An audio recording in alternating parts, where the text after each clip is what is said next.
এলাকার পোলা না? হ্যাঁ? ওর সাথে আমার 2 বছর রিলেশন। আপনার বই? আপনি জানেন না ভাই? আপনার কেন ভাই রাস্তায় ফিরে গেলেন? আরে দাঁড়ান। আমার সাথে কথা রাখতে হবে। আপনি কেন মিথ্যা কথা বলতেছেন? আমার রিলেশন নাই। ও কেন আমার না বলে? আরে ভাই দাঁড়ান, আমার কথা বুঝেন। আপনি আমার কথা শুনেন। ভাই ওর তো বিয়ে হয়ে গেছে। না ভাই, বিয়ে হইছে। আমার কেন জানেন না ভাই?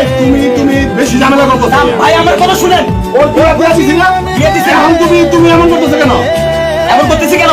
2 বছর যে আমি রিলেশন করছি ওর সাথে, ও যখন যেটা খাইতে চাইছে, রাত্রেবেলা 12টা 1টা বাজে বলছে কি আমার একটা জুস দরকার, আমার একটা বার্গার দরকার, সবগুলো এনে দিচ্ছি তোর একটা। আচ্ছা ঠিক আছে, কেন না? অনেক তো বেদর কি, আমার বিয়ের অত সব শেষ হয়ে হ্যাঁ, তুই বলে,